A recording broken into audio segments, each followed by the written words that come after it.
order kasi hindi nakalimot ako lang sa edit ko lang before na naabot sa previous before na naabot sa previous previous topics. So, kung sa may mga philosophical approach, kung sa may aside from philosophical approaches, kung sa may mga like, kung sa lang ka more represent or kung sa lang ka-answer them, maka-recall sa kung sa ilang nahibawan ba, like, at least one ng subtopics about environmental ethics. Na ilang ma-recall, at least wala na nakalimutan.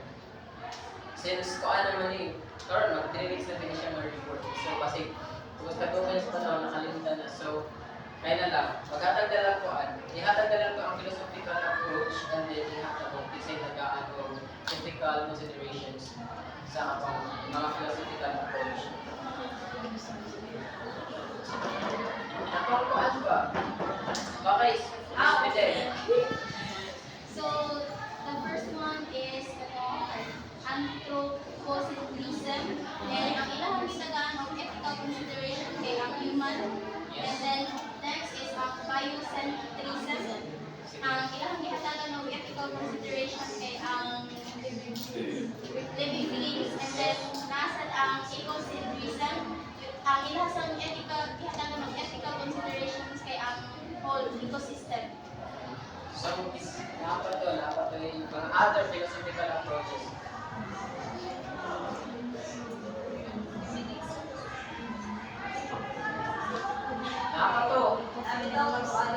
Sige, isa. Okay, dito lagi. So, nasa dito ang ecofeminism. Sige. Ang ihatagan of ethical consideration kay ang katong female. Then, ang social ecology. Nasa dito ang one of ethical considerations kay ang katong social Mga status. Status. Mga inequalities sa social ecology. Then, nasa dito ang deep ecology. So, ang kani siya kay more on ang ihatagan of ethical considerations kay nasa ecosystem, ecocentrism. Nag-focus dili siya ecocentrism. Then, correct ko na to. So, environmental pragmatism is katong kung unsay mo ikalag yung more instant solution for that problem or nature's problem, of course, more responded with it. Kanili kayo manawag pa ka ba? Kaso kay dili pa ipaagi og debate or more on story.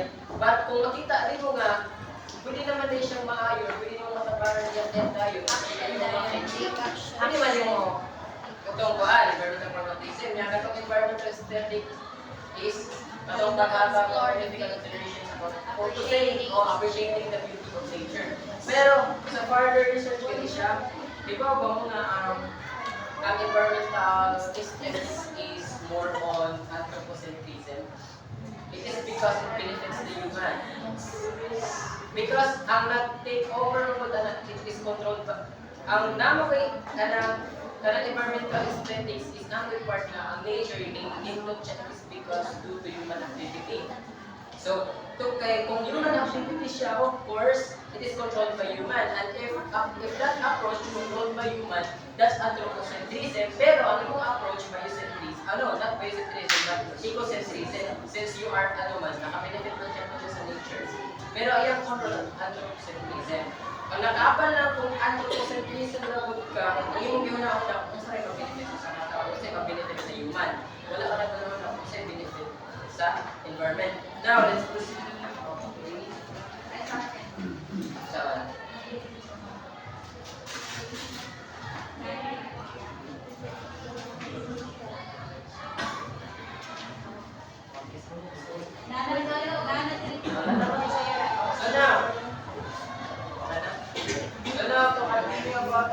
Last week, I talked about preservation and conservation. So preserve is means to preserve is to protect. To protect,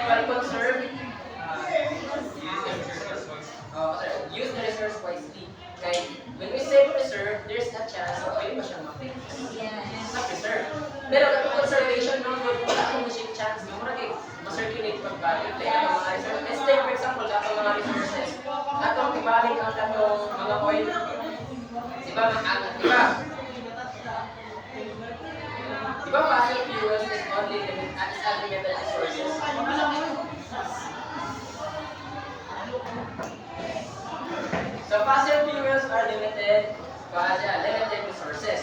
Why? So of course, fossil fuels are produced by fossils. So by fossils, so ang fossils, hindi na siya mahulog. Of course, mahulog ang fossils. Once mahulog ako sa fossils, wala tayo gamiton in order to convert energy. And we all know that fossil fuels are important to produce carbons. And kaya siya carbons is for, usually magamit na siya sa mga machineries. And of course, if wala ng fossil fuels, dito na tumusot ang renewable energies. Renewable energies, which na kung dito na mag-start, si solar panels, si hydroelectric power plant, and of course, the windmill. Windmill that is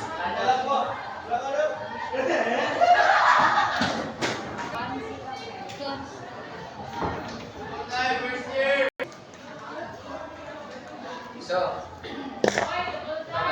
sa oil, let's take for example ang oil, mga petroleum oil, of course, it came from the, di ba, automotive na siya or na siya underwater or under land or sa ilong.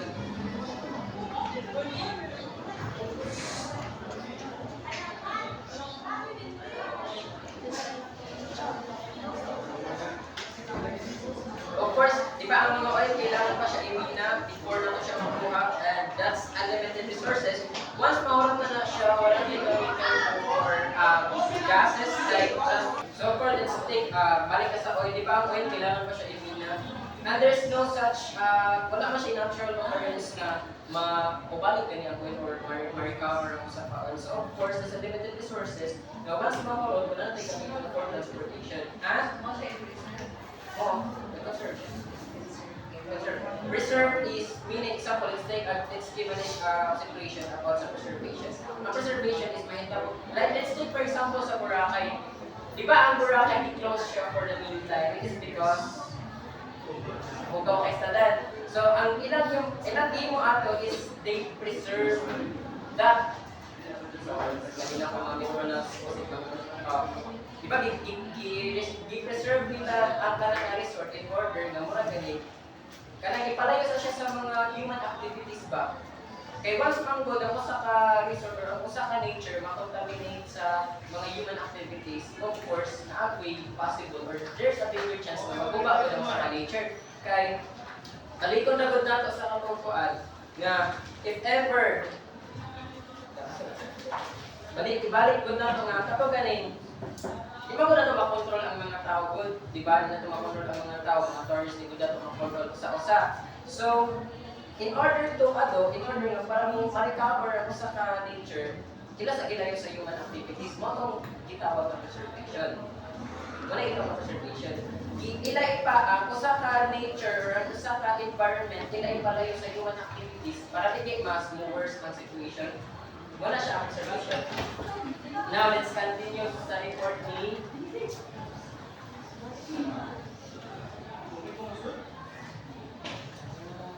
Rosemary and then na tanong.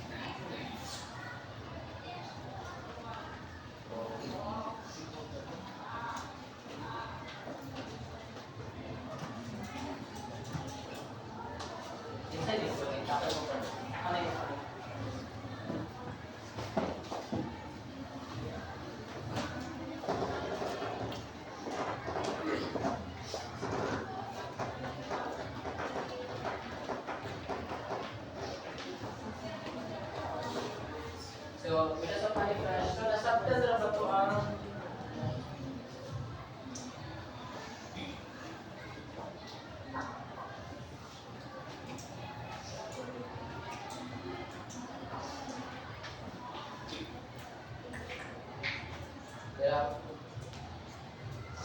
So, nasabtan na ito ang from philosophical approaches at the difference between conservation and preservation and conservation. So, kung nasabtan na ito, let's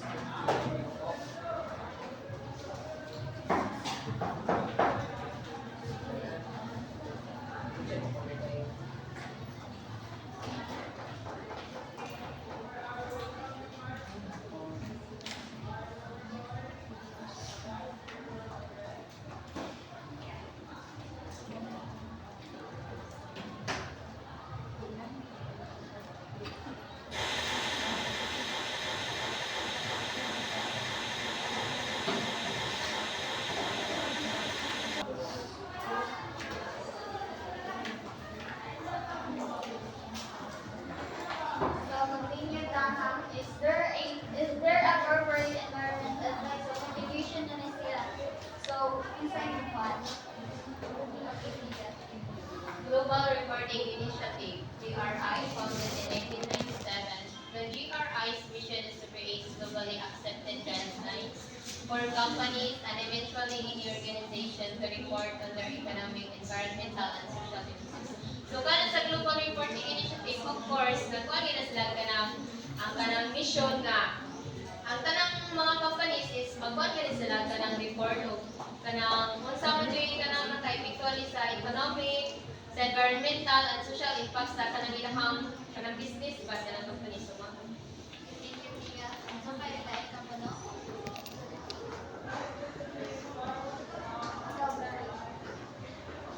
So, ang kaning GRI is usa na siya ka organization na gi-establish to create guidelines for companies kung unsay impact ani or benefit sa environment and also sa people. So, next is transparency and accountability. So with transparency and accountability, the GRI aims to make it easier for stakeholders like investors, consumers, and communities to understand the company's performance in these areas. So sa Hollywood yung part sa transparency and accountability is ilang karagaling ang usa sa ilang aim mga nung inaning buhat is because para makita po sa mga gamit sa kanang certain products at mga investors ang kanang performance kanang company if kanang bilid kung siya nakatawag ba siya sa kanang environment nakatawag ba siya sa environment or nakapan ba siya nakatawag siya problem also sa investors po kita ko sa kini siya karagaling hatak po gani sila depend kanang businessman kanang mga nasa business kay karagaling mas if makita gani sa mga tao gani nga karagaling paano siya daghan siya benefits na makatag sa kanang kwan. Kay dahan ng mga investors ang choose nga pupili ato ang company nga dito sa business. So, kani open ko na ang company to the public to ask, inquire, or complain for accountability and for accountability if they cause harm either sa environment or sa people that kuan kay obligado sa sila bitaw or accountable to resolve the problem that may encounter. So next is growing adaptation.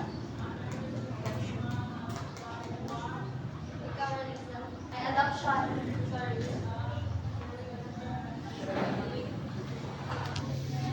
Growing adoption currently address 2,000 companies worldwide voluntarily publish reports on their economic, environmental, and social policies, practices, and performance open using the GRI guidelines.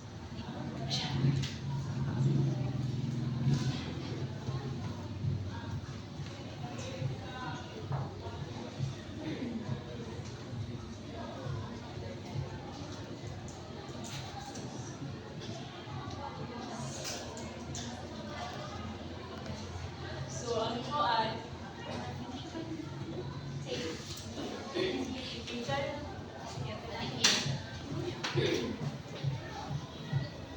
So, sa growing adoption kay not just in the Philippines ng mga company ni appeal gani ang GRI guidelines. So, there are at least 2,000 companies worldwide gani ni appeal ba sa kanang sila mismo kanang 2,000 o at least 2,000 companies worldwide na siya nga ni-follow sa GRI guidelines guidelines. So dito mo kanang i-publish nila ba ang ilahang reports kung ang ilahang company is kanang kung sila contribute sa ilang company when it comes to economic, environmental, and social. Thank you, Ate Kim. So, section is kaning base ka na 2,000 companies compile a report wherein they voluntarily make an economic, environmental, and social policies, practices, and performance in line with the guidelines sa GRI. So, connected na siya. Next. Same business concept balancing act.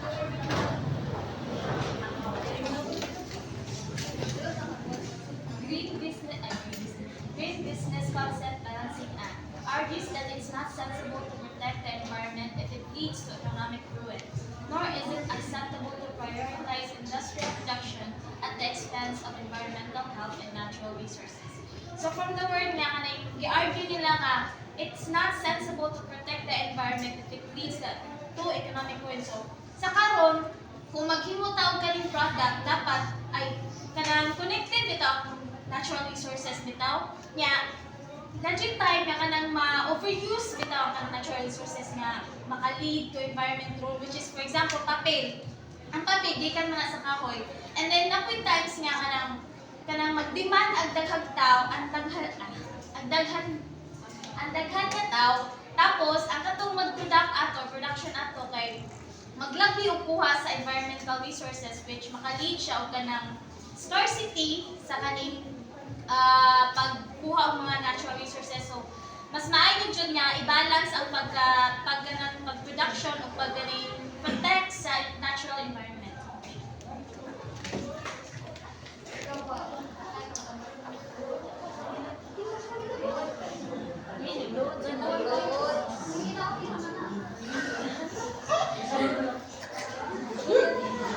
So, hindi nga ang was made for the purpose jud sa natural resources sustainability lalo siya i-balance nimo ang kanang sa imong business o unsay mga apekto sa kanang environment. The next, natural capitalism. Next is the core concept that the idea that businesses can increase their profits at the favor of the environment. It suggests that these goals are not mutually exclusive but can be mutually reinforcing. So, ang ari sa natural capitalism kay like ilang i-view nga ang pag-protect sa environment o pagkuha nila sa kanang profit balik kay dili siya individual nga kanang goal balik dili kanang pwede nyo ma-achieve ang kanang increased profit nga nakaprotect sa environment. Wala siya nga core na kanang idea balik nga kanang ang business kaya nilang kanang sabi maka-gain sila o kanang taas mga kanang profits niya naka-kontra sa environment. Like, for example, sa usa ka business kay mangita sila way nga kanang for example, maka-reduce guys, ang ilang gamiton nga kay maka-reduce kay silang waste. So, nga pinaaga na kay like kung maka-reduce silang waste, di ba, murag wala kay sila gamiton nga tao nga nang murag ganang dili kay sila daghang bayaran kay inana kay kanang murag naka-save pa sila sa ilahang bayaran kung nakatawag pa sila sa environment kay wala nila kay na naging nahugawan kay. Thank you. So, sakto ang giingon nila no kaning natural capitalism means that they encourage business to increase their profit without harming environment. Next is 3M success.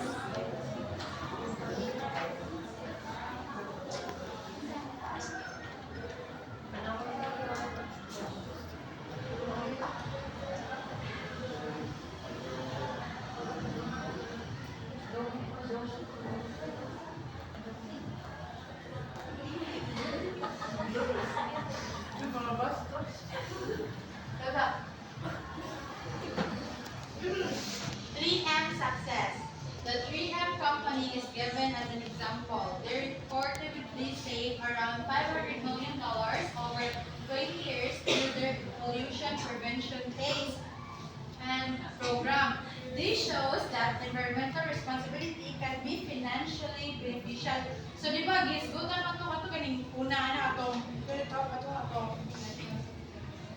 una na gani katong natural capitalism. Natural capitalism. So, example na diha atong 3M company kay para ay naka-save man daw sila og $500 million over the years. Ang ilang gibuhat ra kay ilang tong katong nga program ay katong pollution prevention day. So, prevention-based program. So, I think kani siguro sa based on my understanding kay wala mo ka kanang deep research gud ani. So, from the name itself, pollution prevention day. So, kanang nagbuhat sila og kanang sila kanang activity or program nga maka-prevent ganing pollution. So, unsa man ka? So, basta kanang pwede ba, possible kanang anak na day ba or kanang nagbabayad ba sila kung nigamit ka o kanang like mga vehicles nga mo or kanang ganing mga pabrika nga mo. So, So, di ba mo man yung mga create of pollution? So, I think na pollution prevention phase. So, kung kisa tayo makaka ng makahatag ng pollution, siguro makabayad sila. Nana kung pagsabot kung wala kong sayo. So, more today. Now example. So sa kanang pollution prevention phase kay kabantay mo na kanang sa Cebu. Di ba dagan kay na kanang mga jeep nga kanang kanang guard na kay ibuga nga aso. Yan na, so ang ako mo yung is ang trabaho niya is tigdakop sa kanang sanay kanang mga jeep nga grabe kay kanang pollution ba. So mo na ilang trabaho nga if ang kanang nga jeep is grabe na kay itong mga pagbuga niya is dako na nila niya pabayro mahal. So, ang kaning free and pollution prevention place kay nag-help me sila to prevent pollution at the source of products and manufacturing. So, pollution prevention protects the environment by conserving and protecting natural resources while strengthening economic growth through more efficient production in industry and less need of household, business, and communities to handle waste.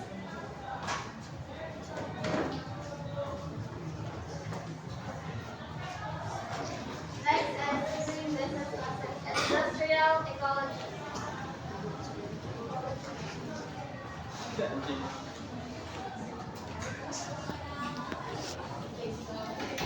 Industrial ecology, this concept connects how we produce things in the industry with the help of the health. Okay, never mind.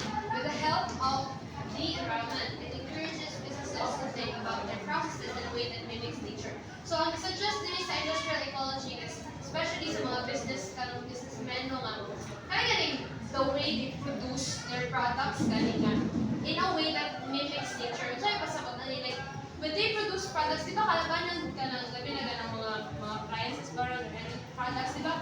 Ang kalabanan nila na is produced as waste. Kaya yung mga extra nila yan, ang ending na nailabay nila kanila, yung most of those waste, dili pa dito siya kana galing. Di siya ma-decompose galing. So, kung na ang gipon nila sa industrial ecology nga, when you try to make products, make sure na it mimics nature. How does it mimic nature? Kaya galing, makuha siya, like, di ba na may process pa lang nature, galing na kanando, sample ka ng mga dahon, di ba? Di ba, sabot mo dyan na siya. Pero, ang kung mo sa dahon, malaya mo siya, makuha na siya ba, magamit siya nga kanang, pwede ko siya magamit ng fertilizer or anything. Bisa, mga pagkaon, mga fruits. So, kung imong tanawon, baka na galing. Kung i-apply siya sa mga businessmen, kanang industrial ecology, is useful din siya kaya kaya pwede magod sila maghimo og products at ilang process sila maghimo sa products nga dili kay waste ang result atong ilang process. So remember siya kung dato may mga fertilizer at atong mga excess nila ng mga kuan atong sa pag-process nila sa kung dato anang gamit sila mga materials nga dali galing ma-kuanay ma-decompose. Kaya in that way, kanang dili kay siya maka-affect dahil sa nature ganyan. Dili sa nila ang kalamanan kung wala na sa bagay, panglabay na lang sa dagat. Niya kanang kuan siya ba dili siya helpful dahil sa environment. So muna, kasama all up na lang, ang industrial ecology is those businessmen nga kanaging na sa ibang products, they have to make sure na ilang mga ipagamit or the way they process the product is dili siya maghimo og waste. Kung dili kanang waste na dili sa mga waste na dili siya ma-decompose sa earth, kung dili maghimo sila kanang waste galing nga pwede na nila i-iwan galing gabanin mo nila fertilizer or anything nga muna mag-mimic nature kayo mawala siya ba para siya kanang ma-absorb na kayo siya sa katong kalibutan na dili siya wala siya kanang pati nga kanang effect. Thank you, Rachel. So, like, explain to guide Rachel pa. Unsay na ikapuno? Marami sa industrial ecology hub para ma-relate nato sa dili sa Dalbantayan ba. One of the examples sa industrial ecology is kanang MRF or means material recovery facility. Kaya every barangay nato, di ba, naman MRF, di ba, very useful tayo ang MRF nato kay natay basura, na-segregate nato sa specific kamaan. Non-biodegradable o biodegradable. So kanang MRF is mga siya ang example sa ato ang nabuhat karon sa Dalbantayan sa industrial ecology. So up until now, naadya pa MRF, pero ang mga tao kasi ng problema kay wala nila gigamit sa tarong. Like karon kay nakita na nato ang MRF kay wala na yung tarong segregation kay tungkol ang mga tao, wala na sa Nipalos na rules, o wala na sa Nipalos kaya wala na sa may kanang may respect, may responsible, discipline, tungkol na kay wala na sa tamato ang industrial ecology, so mga nga, in every kanang nato niliho, kaya dapat ito na we need to be careful because it is part of our requirement to do. So mga siyang industrial ecology. So, industrial ecology promotes a holistic approach to industrial production, integration, the manufacturing process with environmental consideration. It encourages business to design regeneration to evaluate the efficiency and resource recycling found in the natural ecosystem to innovate spatial and enhance. The next is mimicking nature.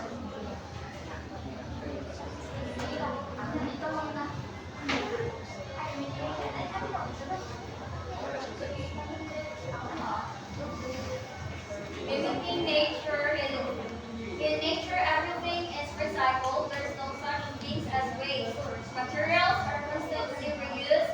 Industrial ecology encourages businesses to create systems where resources are used efficiently and waste is minimized, similar to natural ecosystems. So, connection mimicking kay kanabitaw mga use na ako useful.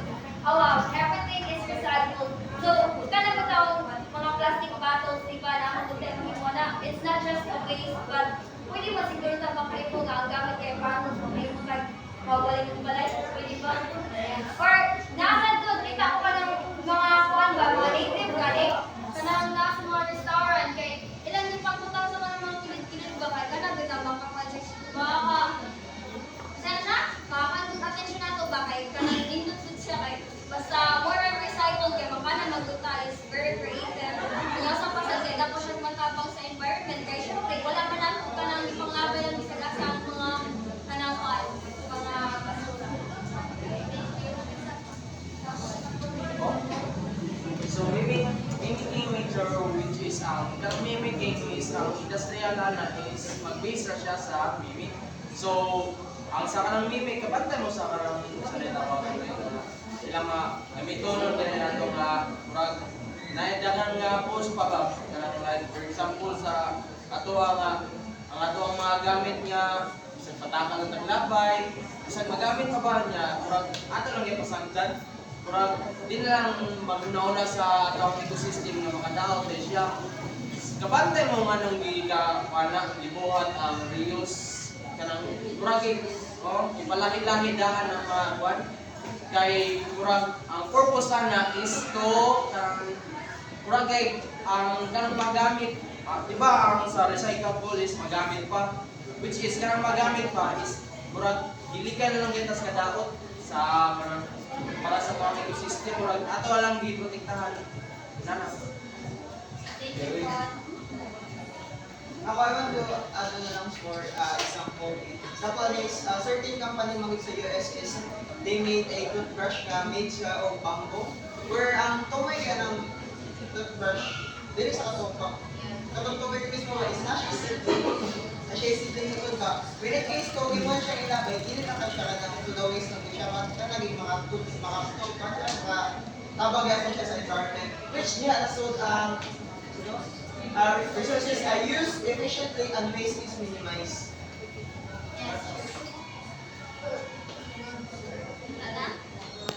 So, mimicking nature is a practice na masolve ang problem sa human and ma-meet ang human needs and it allows humans to be more efficient, resilient, and sustainable. So, mga to ilahan ipang certificate ha.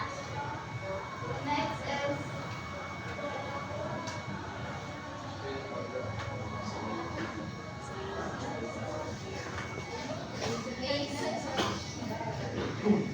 waste is a resource.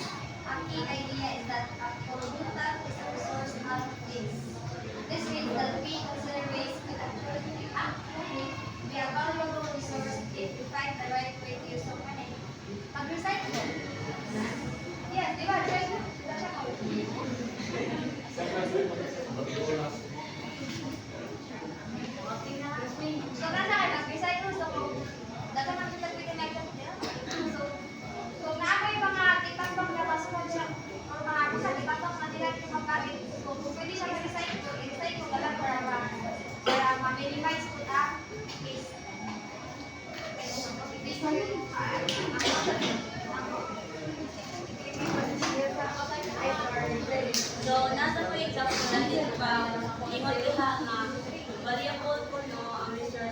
find the right way to use it. So, example ni carbon dioxide, kasi di ba, ang carbon dioxide needs sa plants. Di ba, kasi ganito, magtutulan niya. Di ba, manimaho pa na. So, mas ang no? Ha? Ha? Ang utog ko na mga tambal sa kansil. Pero mas clean ang tubig sa mga plants. Kaya maumalik pa ang carbon dioxide.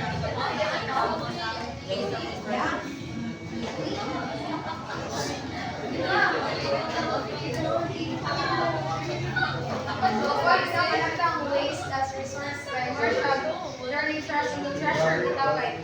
Instead, bitaw nga makita din mo ang sabi as trash na gani as ugaw kay. Dahil namin pananaw sa trash ba ka na makay mo na ka nga, ala, dito na siya nga material sa kanan kita certain kaya ng water. So, more siya nga, now siya ang treasure din. Na-example din nyo nga, lahat ay company nga ang tawag ay plastic technology. Plastic tech. So, dito kay kato ganin. Actually, na-mention lang siya like, kapag i-breaks, nga na ba, sila na ilabasan sa mag-connect sila ang mga trashes, then ilang reviewan, then ilang i-process, then instead of kanang hugawin yung tanong sa trash ba, kaya kanang product siya new opportunity, kanang like, bago yung magtanong sa kanang ganing nga, oo nga, alay, dito na siya material para sa kuwan, so dito siya waste ito, kanang sa trash.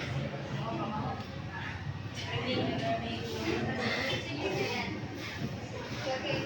Isang kaning waste as a resource. Kaya ang Conmanani aims to transform waste into a valuable asset. For example, sa mga sa bukid na mo is, nami kanang kwan takakura. Ang kanang takakura, ang mga waste galing sa, naman may mga hayupan, nami baboy, nami baka, nami manok. So, from that is, nain na kwan ako ba mga, kanang mga waste, kanang mga tain nila, kay i-compose na namo, or ako nang ikuan, para like, composting galing siya, niya, ang tawagan na kay takakura niya, by that, kanang makalipas gali ang months baron kay ako na siya makitaan galing og kwarta. So, waste as a resource. Thank you. So, waste as a resource is one of the example and is to recycling. So, the use of waste itself as a resource. Waste minimization can be achieved in efficient way by focusing in 3 R's category: reuse, recycle. The next is good for environment. Good for business.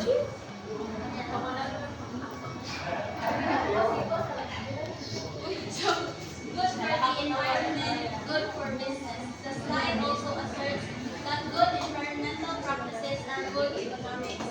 This suggests that businesses can be both profitable and environmentally responsible. So, if mag-i-adapt ganit ang pagka-eco-friendly sa usa ka business bitaw kay dili siya maka-benefit lang sa anong ecosystem kundi maka-benefit siya sa company. Like kanang ang positive impact ani niya kay kanang bitaw maka-lower bitaw ang usa ka company kay maka-lower ang cost and maka-enhance siya brand reputation. Like for example, the more ka mag-save gani o kanang consumptions and usage sa mga gamit sa company kay the more nga makasave ka ba, like tira pa lang kay makakuha na bitaw kanang makakatag na kag maayo sa environment ba, and usa pa sad the more nga environmental friendly ang usa ka business kay ang customers bitaw kay mag-increase siya kay ang mga customers manggod kay ganahan sila o kana bitaw ang company kay naay sustainability and naslay environmental responsibility.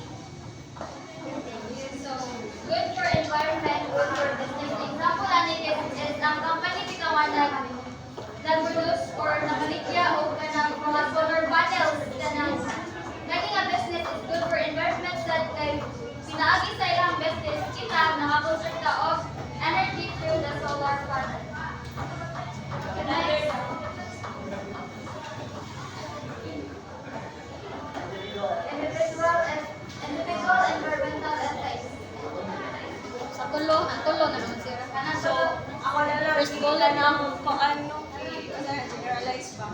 So ang main point bitaw ani is makita nato ba nga kanang every actions na jud siya kanang significant impact sa ato ang environment, no? Kanya ang purpose pa jud ana is to encourage individual to make conscious choices nga maka-reduce bitaw sa ato ang environmental footprint, at the same time promote sustainable lifestyle. For example, kanang a person choosing to kanang mo sakay na lang bitaw og sakyanan instead of using own nga kanang mga sakyanan ba, kay with that mas nakatabang, mas na-reduce pa ang fossil fuel, at the same time mas nakatabang pa ta nga may bitaw ma-cleaner air ba, mas nakatabang siya, nakatag siya og cleaner air.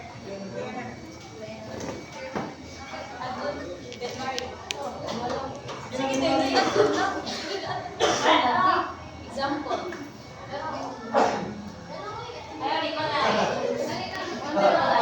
Number sa personal responsibility. So, ang climate change, nagsugod dito sa individual niya. Sa ako, ang duty guys, ka ng kuha na kama. Ang iiko lang mag-i-invite niya. Uy, i-invite lang ka sa munang apil ka ng environmental. What do you call this? Action. So, paano yun? Nakakibigay with individual. So, nakaimang pagkakabili responsibility. No need na ko i-encourage sa uban guys. Kaya pa na ko sa mga pagalingon ng money sa ako na ko buhaton. Yes. And then, yes. Hoy, ako sa libuhat. Then, kay our actions matter sa magalingon and pwede nga. Dapat daw, kung saan pa nakagamay yung mga gibuhan, dako kayo na siya impact sa environment. So, for example, ari sa CTU, nagbulingal ka ng basura diha. So, magtanaw ni mo, basurira ka. No! Dili ka basurira. Good citizen ka. Kung nakatabang ka,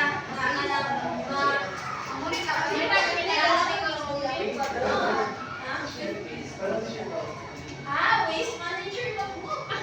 So, yes, wait. Ikaw ka basurira. Waste manager para social. Kay, kanina sa, sige na magpulit-pulit natin basura. Na nipyunin mo ang surroundings. Kay what if ang sunod na niya dito kay pasagdan na niya, ako nga nagtama na natin. Shared environment, shared responsibility. Sakto. Dahil kung tayo ka na, ikaw na nag-share sa mga benefits sa environment. Tapos kaya mga consequences kay isulor as usa. Niya ang kanang iya kay mga actions siya ulit pa mga kanang ma-refer to ang mga upagali. Kita ditanan mo yung ihok ka na kay lamang dito na gawin ka na. Thank you, Mia.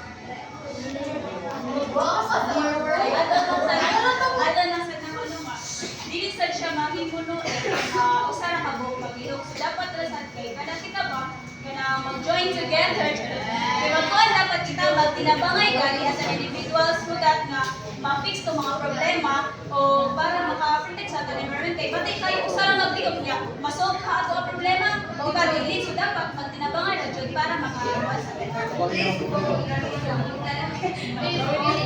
Environmental ethics. So, nag-include siya sa mga actions such as limiting our damage to the environment. So, dapat laro na ito paggamit ang mga natural resources. So, dapat ma-prevent or malikayan ang pollution.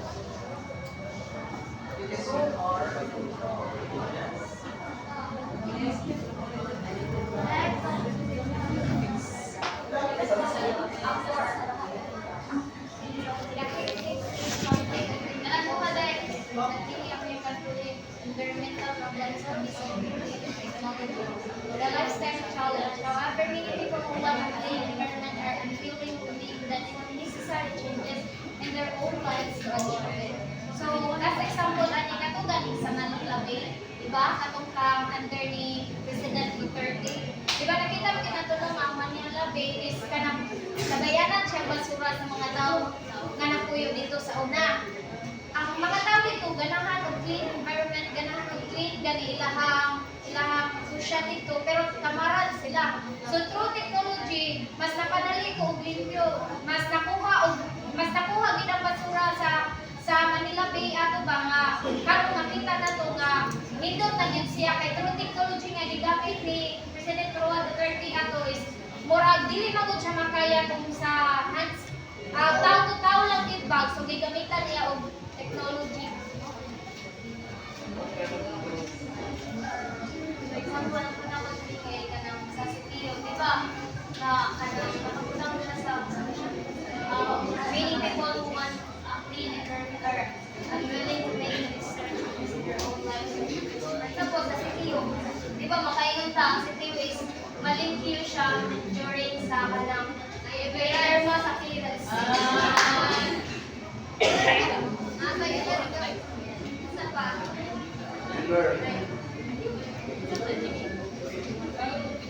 Wala na to.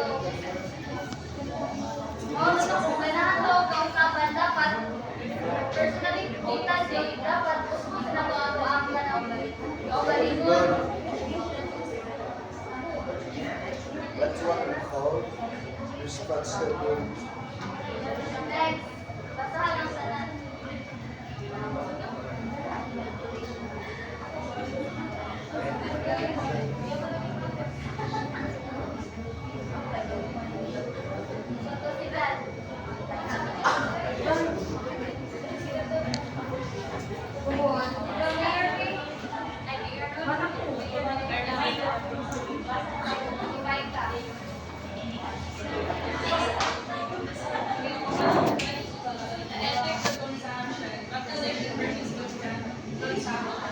North Americans make up only 5% of the world's population, yet they consume a far greater share of resources.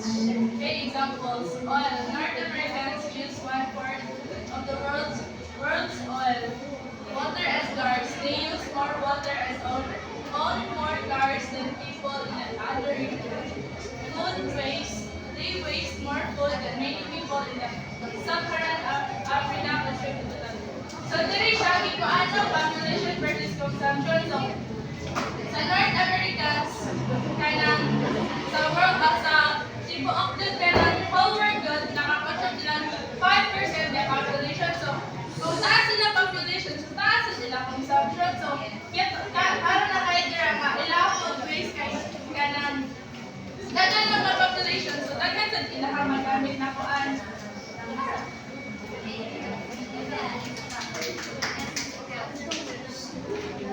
So, ako na sa tuloy sa population versus consumption, kaya nakita kaya ito nga. Ang ilang na-consume na population, they're only 5% sa total world population. Pero ang ilang na-consume ng mga resources gali is more than galing ilang dapat nang i-consume. Muna, nakita na ito ba? Kaya imbis na ano mga natural resources, di magod siya, naman ko yung natural resources nga mula sa lugay, na yung circulate, na mula sa mga resources po nga mahulog sa dun siya through time. So, kaning usa sa example ng mga North Americans is kaning makita nimo ba nga unsa ka at times ba people can be greedy gani 5% na sila sa world population pero ang ilang galing i-consume nga resources is daghan di sila ginya. Kani mayo ka mga for example kanang 5 ra ko sa pamilya kay yung kaon na ko. Makita nimo ba nga kanang gani there's nothing wrong man with kanang consuming no pero kani makita nato ba nga kung grabe magud kay consume ang isa ka country niya kanang sobra-sobra sa ilang dapat na i-consume kay luwit kay tong lain pud yung mga countries pud dili mo sila maaptan na kay na-consume naman ninyo tanan ba niya kanang gani dahil sa nato makita ba ang ira may effect gani sa environment pud kay dahil mo ba sa kanang deforestation kanang sobra-sobra ba niya wala na kay kanang dahil naman the North Americans use 1/4 of the world's oil niya considering they are only 5% of the world's population. Pero dito mo, usa din nila ilang ang oil like inom. Dila mo mga ito mga usa din nila niya. They use more water and own more cars than people in any other region. Like kasi nila everyday na ilay sakyan. Ang kaya mo kita mga talaga basta man like mag-wonder ka ba the last is food waste. They waste more food than many people in Sub-Saharan Africa consume in total. Yeah, again, let's go back 5% rin ng population. Say for example, ang kanang Sub-Saharan Africa kay 100 sila niya. Ang North Americans, pila na ng 5% sa 100? 5. Di ba, dito makita mo nga, how come, like, dito ba, kanaging, makainong po ta mga, ang kanaging ethics of consumption, tunduan po ta mga, let's consume what we need to consume. Like kanang muna yung need no. So unang di na nakakutob. Ayun na to kanang pag itong the remaining kaya di naman ikaw ang nagirusaras sa kalibutan dakan pang need and then also through time balik na sa imo hangin. Kung grabe sa kakagri, di ba? Muna North America mga obese pa because they consume too much.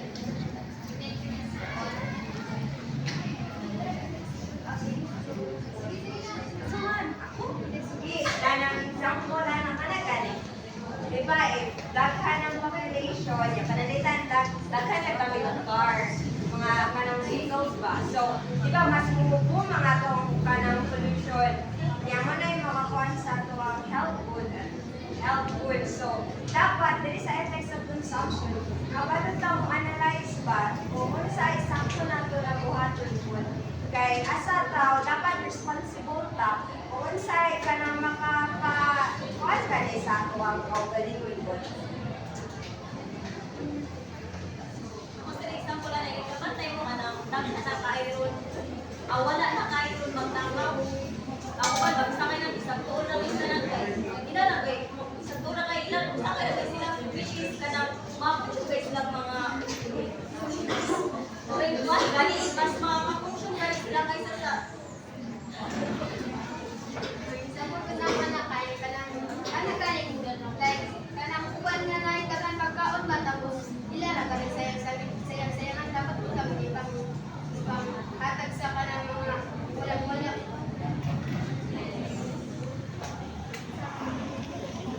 Okay, so, making larger population requires more food, water, and consequent lack of the Earth's ability to replace use of resources. So,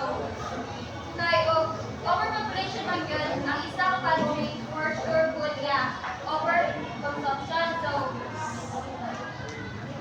sa nagdagdagan ng population, it becomes harder for us to sustain our current way of life. So, as more people consume resources, naka-create na silang ways of population yung mga tao sa environment. So, kita as human being, dapat atong tarungan pag-consume or consume our resources in a good way. Okay, thank you.